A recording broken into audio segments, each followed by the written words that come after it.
ஊழிய அனுபவத்தில் நிறைய வீடுகளிலே இந்த மனைவியை இழந்த அந்த நபர்களுக்கும் நான் ஜெபம் பண்றதுக்காக போயிருக்கிறேன். அதே நேரத்தில் கணவனை இழந்த நிறைய சகோதரிகளுக்காகவும் நான் ஜெபம் பண்றதுக்காக போயிருக்கிறேன். ஆனால் இந்த ரெண்டு கூட்டத்திலையும் நான் அதிகமாக ரொம்ப கலங்கி போய் ரொம்ப மன கஷ்டத்தோட வந்தவங்க யார் அப்படின்னு சொன்னா, இந்த மனைவியை இழந்த கணவனார் தான்.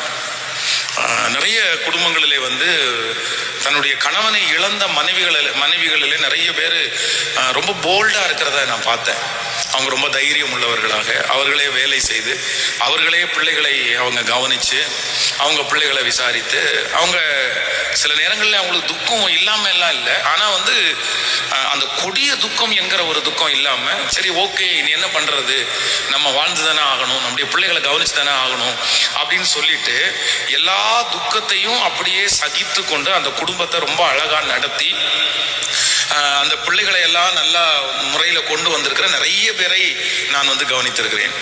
ஆனா சில பெண்களை அப்படின்னா அந்த மனைவியை இழந்த கணவனாருக்கு பார்த்தீங்க அப்படின்னா நிறைய வேலை இருக்கும், நல்ல சம்பளம் இருக்கும், அவருக்கு நிறைய வருமானங்கள் இருக்கும், நிறைய வசதி வாய்ப்புகள் இருக்கும், எல்லாமே இருந்தும் அவங்களால அந்த வாழ்க்கையை கொண்டு போகவே அவங்க பெரிய தடுமாறுறதை நான் பார்த்துருக்கிறேன். இல்லை நான் இப்படி தனியாக வாழ முடியாது, ஒன்று எனக்கு இன்னொரு கல்யாணம் பண்ணிட்டாதான் பரவாயில்ல, எனக்கு ஒத்தாசைக்கு எனக்கு ஆள் தேவைப்படுது, நான் என்னால் மேனேஜ் பண்ண முடியல, இல்லை அப்படின்னா ஒருவேளை ரொம்ப வயதானவர்களாக இருந்தா ஐயோ இனி என்ன பண்ண முடியும் அப்படின்னு சொல்லி ரொம்ப கவலையோட தங்களுடைய சரீரத்தை கவலைகளினாலே கெடுத்து அதுக்கப்புறம் அவங்க ரொம்ப ஒல்லியாகி அதுக்கப்புறம் அவங்களால அதை எதையுமே தாங்கிக்க முடியாம அப்படி கஷ்டப்பட்ட நிறைய தகப்பன்மாரையும் நிறைய சகோதரியையும் அப்போ பார்த்துருக்கிறேன். அப்போ இதுல என்ன நம்ம கற்றுக்கொள்ளணும் அப்படின்னு சொன்னா, ஒரு வீட்டுல ஒரு கணவனார் முக்கியம்தான், ஆனா அதை விட யார் முக்கியம் அப்படின்னு சொன்னா ஒரு மனைவி, ஒரு பெண், அது மிக அவசியமான ஒன்று. நம்ம சில நேரங்களிலே உங்களுடைய வாழ்க்கையை பெண்களுடைய வாழ்க்கையை நம்ம ரொம்ப ஈஸியா நம்ம நினைச்சிருக்கிறோம். உங்களுடைய கேரக்டர் ரொம்ப குறைவான ஒரு கேரக்டரா அப்படி இருக்கிறது மாதிரி உங்களுக்கு தெரியும். ஆனா உண்மையிலேயே இல்லவே இல்லை. புத்தி உள்ள ஸ்திரீ தன் வீட்டை கட்டுகிறாள். அப்போ ஒரு வீட்டை கட்டக்கூடிய பொறுப்பை ஆண்டவர் கணவனாருடைய கையில அல்ல மனைவியினுடைய கையில தான் கொடுத்திருக்கிறாரு. சம்பாதிக்க வேண்டிய பொறுப்பை ஆண்டவர் கணவனாருடைய கையில கொடுத்திருக்கலாம், இல்லைன்னா தலைமைத்துவத்தினுடைய பொறுப்பை கணவனாருடைய கையில ஆண்டவர் கொடுத்திருக்கலாம். ஆனா ஒரு வீட்டை கட்டக்கூடிய பொறுப்பை ஆண்டவர் யார் கையில தான் கொடுத்திருக்கிறாரு அப்படின்னு சொன்னா ஒரு பெண்ணினுடைய கையில தான் ஆண்டவர் கொடுத்திருக்கிறாரு. அதான் ஒரு பெண் நினைத்தால் புத்தி உள்ள ஸ்திரீ தன் வீட்டை கட்டுகிறாள், புத்தி இல்லாதவளோ தன்னுடைய கையினால அந்த வீட்டை என்ன பண்றாளாமா, இடித்து போடுகிறாள். அப்படின்னா முழுக்க முழுக்க ஒரு வீட்டை நீங்க கட்டவும் முடியும், ஒரு வீட்டை உங்களால இடிக்கவும் முடியும் என்று ஆண்டவர் பைபிள்ல எழுதி வைத்திருக்கிறாரு. அதான் உலகத்தான் ஆவதும் பெண்ணாலே அழிவதும் பெண்ணாலே அப்படின்னு சொல்லி ஒரு வாக்கியத்தை சொல்றான். அப்ப நான் என்ன நம்புறேன்னா அவன் அந்த வாக்கியத்தை சொல்றதற்கு இந்த வசனம் தான் காரணம் அப்படின்னு நினைக்கிறேன். நீங்க நினைத்து பாருங்க, உண்மையிலே நான் பார்த்தது அப்படிதான் பார்த்திருக்கேன். ஒரு பெண் நினைத்தால் ஒரு வீட்டை இல்ல பாஸ்டர் என்னுடைய கணவனாருடைய குணத்துக்கு எங்க வீட்டை எல்லாம் எப்படி கட்ட முடியும், நான் ஒரு லெவல்ல இருந்தா அவர் ஒரு லெவல்ல இருக்காரு, அப்படி இருந்தா இப்படி இருக்குது அப்படின்னு நம்ம 1000 நெகட்டிவான தாட்டு உங்களுக்குள்ள இருக்கலாம். ஆனா நான் நம்புறேன் கர்த்தருடைய வேதம் மாறவே மாறாதுங்க, மாறவே மாறாது. அவர் ஒரு காரியத்தை சொல்லுவாரேயானால் சும்மா சொல்ல மாட்டாரு, அது நடக்கும் அது முடியும் என்கிறதற்காகத்தான் கர்த்தர் சொல்லுவார். அப்போ இந்த ஜெபத்திலே வந்திருக்கிற இந்த சத்தத்தை கேட்கிற நீங்க ஒருவேளை என் குடும்பத்தை கட்டுறதுக்கு என் கணவனார் வழிவிட மாட்டாரு, என் குடும்பத்தை கட்டுறதுக்கு என் மனைவி வழிவிட மாட்டாங்க, என்னுடைய மாமியார் வழிவிட மாட்டாங்க, என்னுடைய சொந்தக்காரங்க வழிவிட மாட்டாங்க அப்படின்னு ஏதாவது ஒரு எதிர்மறையான எண்ணம் உங்களுக்குள்ளே இருக்குமே ஆனால் நான் நம்புறேன் அதை நீங்க நம்பாதீங்க, அதை நீங்க விசுவாசிக்காதீங்க. ஏன் அப்படின்னா ஒரு குடும்பத்தை கட்டுகிற பொறுப்பை கர்த்தர் ஏற்கனவே என்ன செஞ்சிட்டாருன்னா உங்க கையில கர்த்தர் கொடுத்துட்டாரு. ஆனா அதை கட்டுவது சுலபம் அல்ல, கஷ்டம்தான். சில வீட்டை ஈஸியா கட்டிடலாம், சில வீட்டை கஷ்டமா தான் கட்டணும், அதற்காக தியாகம் பண்ண வேண்டியது இருக்கும், நிறைய ஜெபம் பண்ண வேண்டியது இருக்கும், நிறைய காத்திருக்க வேண்டியதா இருக்கும், நிறைய நீங்க கமிட் பண்ண வேண்டியதா இருக்கும். அதான் சில ஆண்களை சில மனிதர்களை ஒரு விதத்துல அவங்கள கொண்டு வந்துடலாம். ஆனா சிலரை வந்து எந்த விதத்திலும் கொண்டு வர முடியாது. கொண்டு வர முடியாது அப்படின்னு உங்க மனசுல 100% நீங்க நினைச்சிடக்கூடாது. இல்ல, உங்க கையில அந்த பொறுப்பை கர்த்தர் கொடுத்திருக்கிறதுனால கண்டிப்பாக நான் முடியும் என்று நான் நம்புகிறேன். ஆமென். அதனால உங்க மனசுல அந்த தாட்டு உங்களுக்கு வேணாம். ஏன்னா உங்க கையில ஆண்டவர் கொடுத்திருக்கிற பவர் அப்படின்றது சாதாரணமான பவர் அல்ல.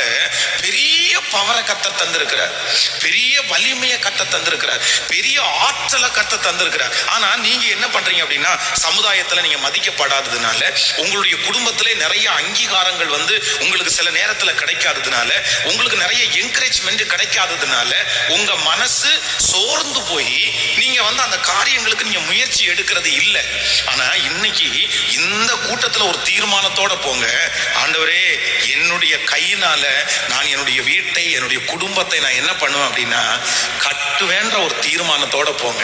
நீங்க தானே ஆண்டவரே சொல்லி இருக்கிறீங்க, என்னால முடியும், நீ ஒரு புத்தி உள்ள ஸ்திரீ வீட்டை கட்டுவாள் அப்படின்னு அந்த பொறுப்பை என் கையில கொடுத்திருக்கிறீங்க. என் கையில கொடுத்திருக்கிற பொறுப்பை நான் இன்னொருத்தருடைய கையில நான் கொடுக்க மாட்டேன், இன்னொருத்தர் அதை புடுங்க மாட்டாங்க.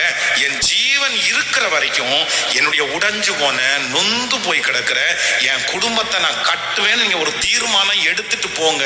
நான் நம்புறேன், என் ஆண்டவருடைய வாக்குத்தத்தம் உங்கள் வாழ்க்கையிலே அப்படியே ஆம் என்றும் ஆமேன் என்றும் நிறைவேறும்.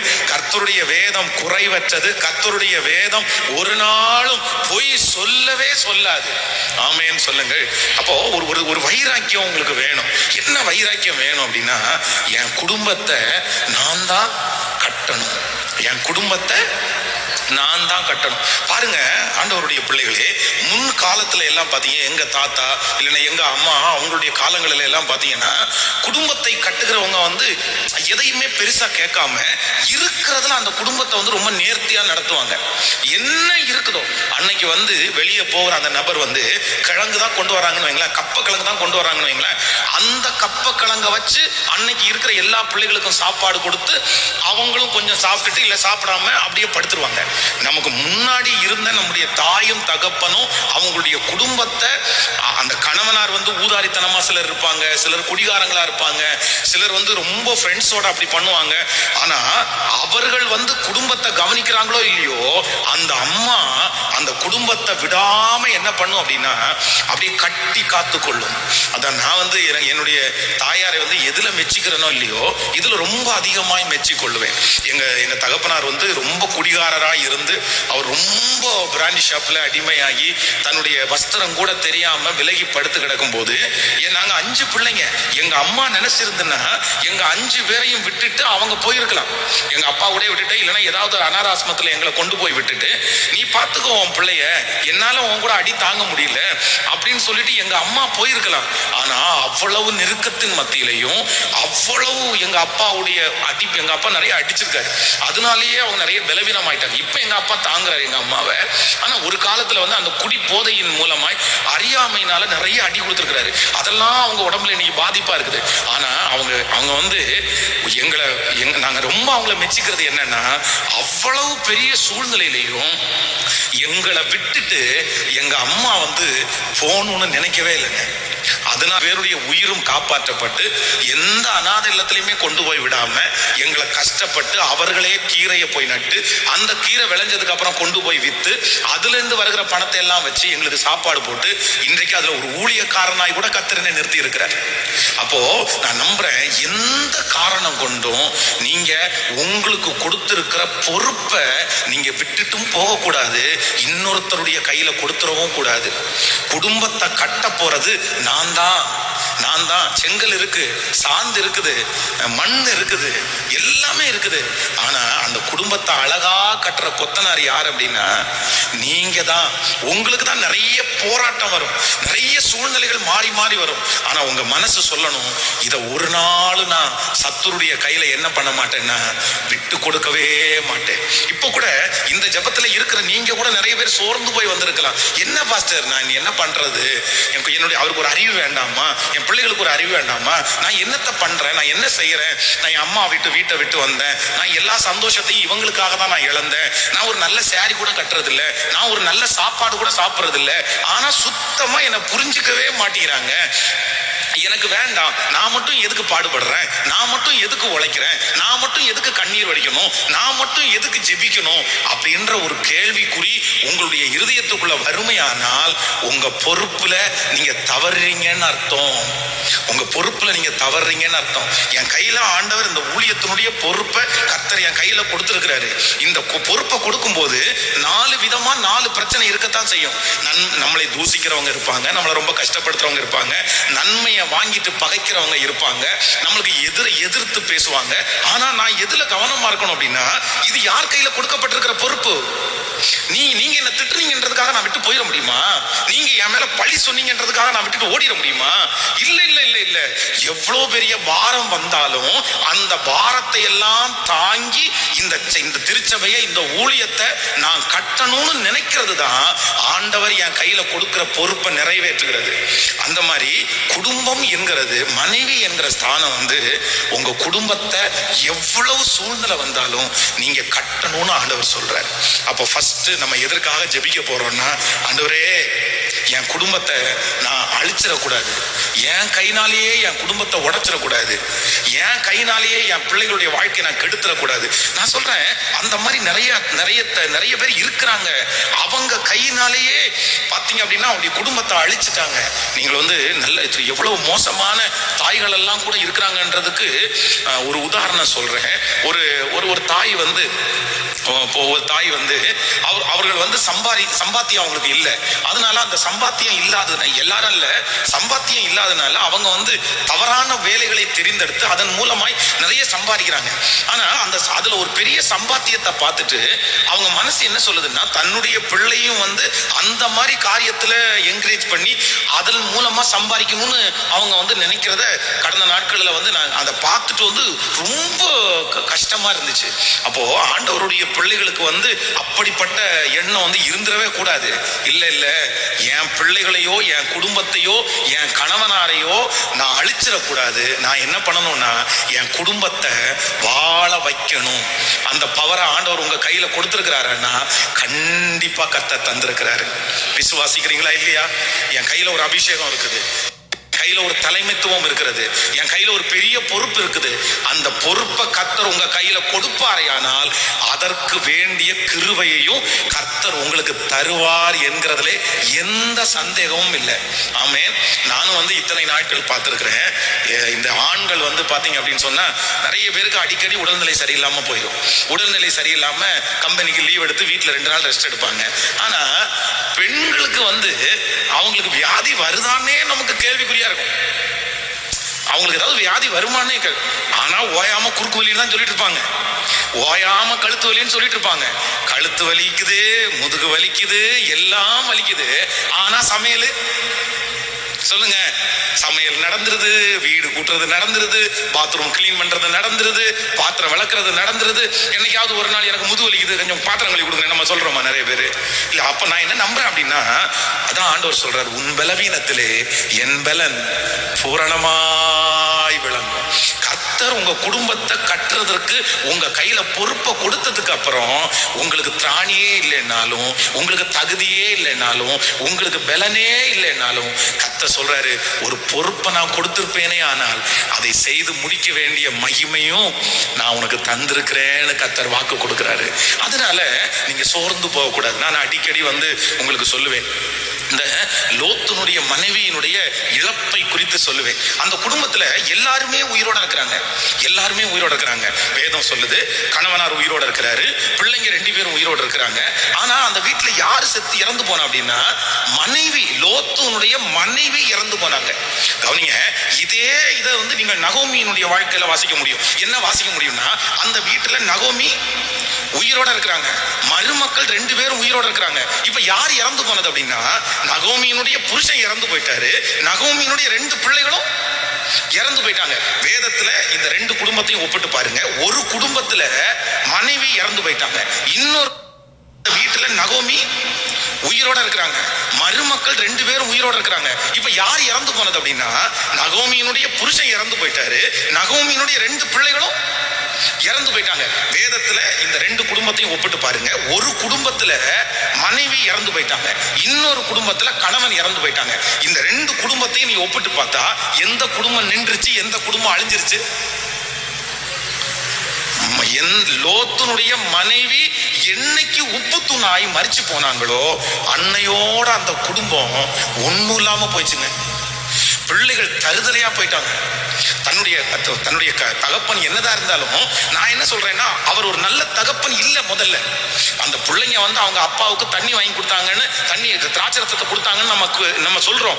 ஆனா அந்த தகப்பனாருடைய குணத்தை முன்னாடி நீங்க வாசிச்சா சொல்லுது, அந்த ஊர்ல இருக்கிற அத்தனை பேரும் வந்து சுயமுணர்ச்சிக்காரர்கள், ஹோமோசெக்ஸ் என்கிற பாவத்திற்கு அடிமையானவர்கள்.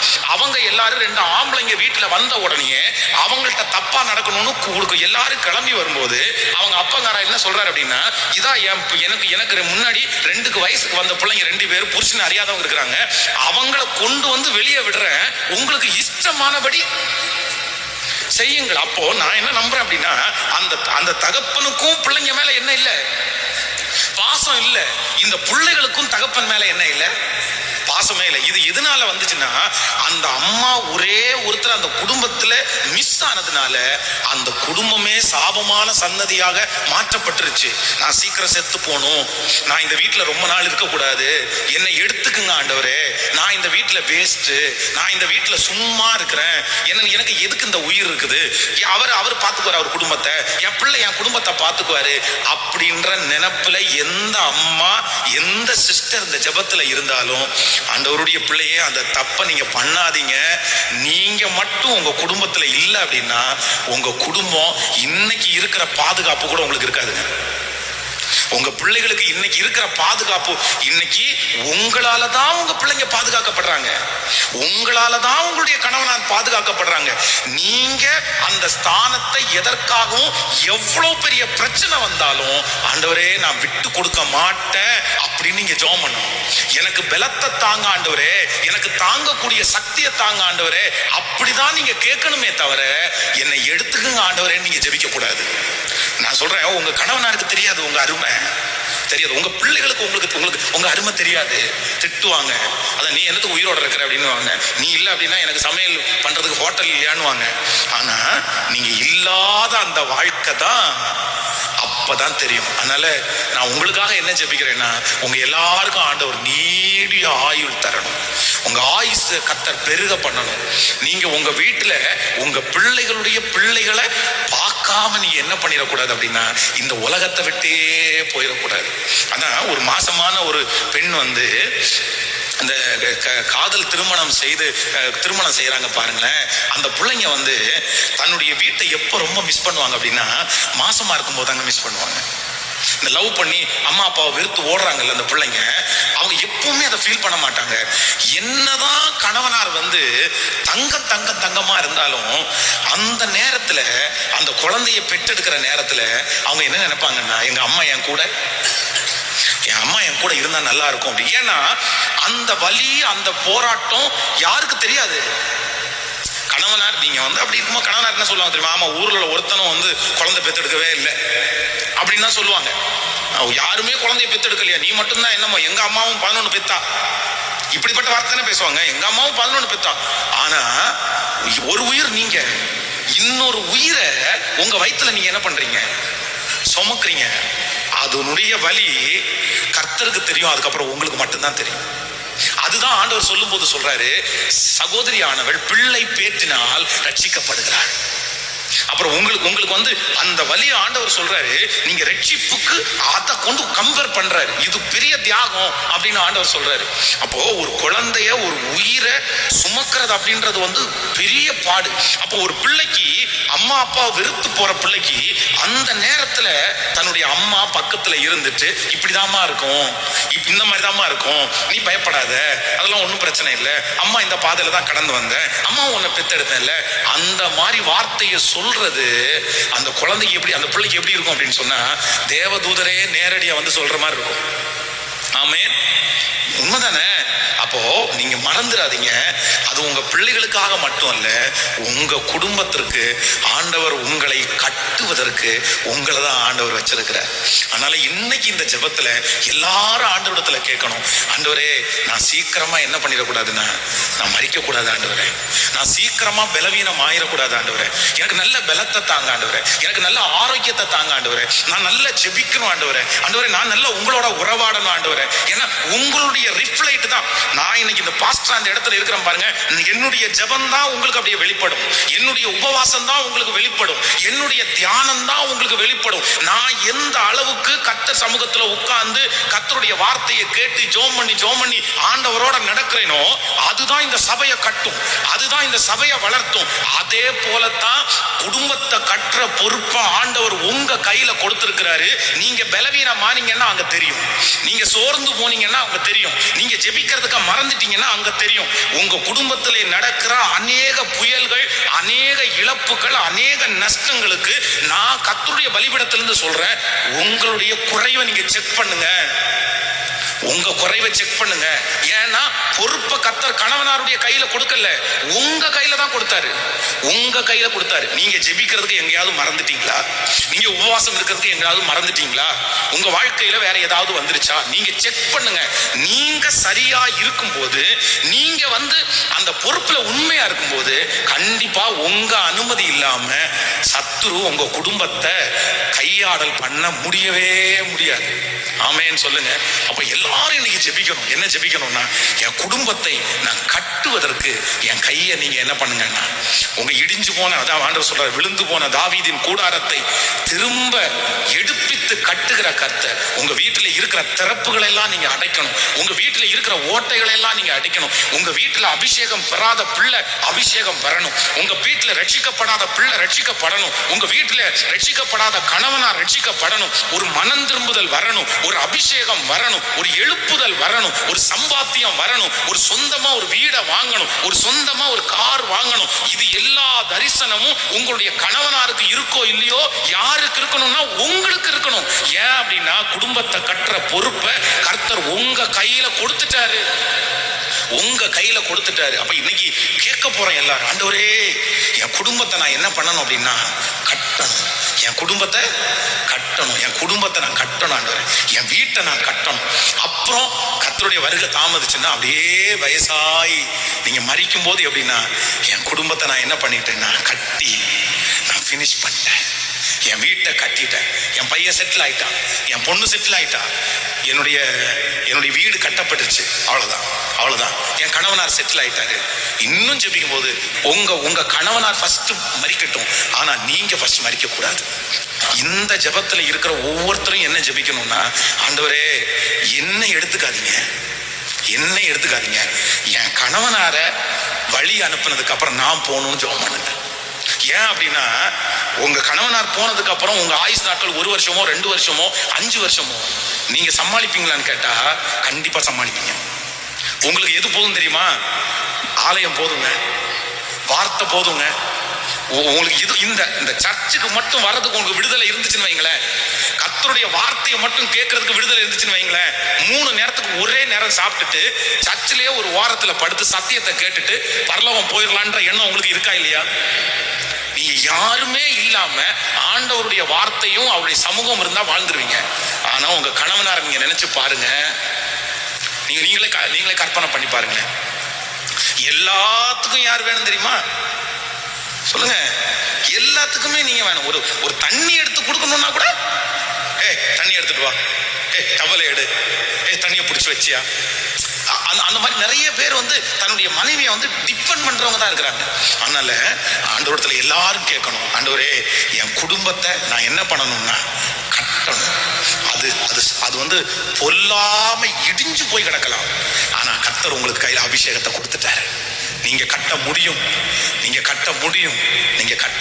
ஆமென் சொல்லுங்க. அப்போ அப்படியே கையை எல்லாரும் உயர்த்தி கர்த்தரிடத்தில், ஆண்டவரே, நீர்தான் வாக்கு கொடுத்திருக்கிறீர். வேதம் சொல்லுகிறது, புத்தி உள்ள ஸ்திரீ தன் வீட்டை கட்டுகிறாள். கட்டுகிறாள். புத்தி உள்ள ஸ்திரீ தன் வீட்டை கட்டுகிறாள். அப்பா, இந்த வார்த்தையை சொன்னது நீர் ஆண்டவரே. ஒரு புத்தி உள்ள ஸ்திரீ ஒரு வீட்டை கட்டுவான்னு பைபிள் சொல்லுது. நான் புத்தி உள்ள ஸ்திரீயா என்ன மாத்துங்க, ஞானம் உள்ள ஸ்திரீயா என்ன மாத்துங்க. புத்தி இல்லாதவள் தன் கையினாலே தன்னுடைய வீட்டை உடைச்சு போடுவான்னு பைபிள் சொல்லுது இல்ல. நான் புத்தி அற்ற ஸ்திரீயா இருக்க கூடாது, புத்தி உள்ள ஸ்திரீயா இருந்து என்னுடைய வீட்டை நான் கட்டுறதற்கு என்ன நம்புங்க ஆண்டவரே. இந்த வார்த்தை என்னிலே நிறைவேறணும், என் தலை மேல அது அப்படியே நடக்கணும்னு ஜெபம் பண்ணுங்க. என் தலை மேல அப்படியே நடக்கணும் ஆண்டவரே. இயேசுப்பா, நான் அதுல உண்மையா இருக்கணும் ஆண்டவரே.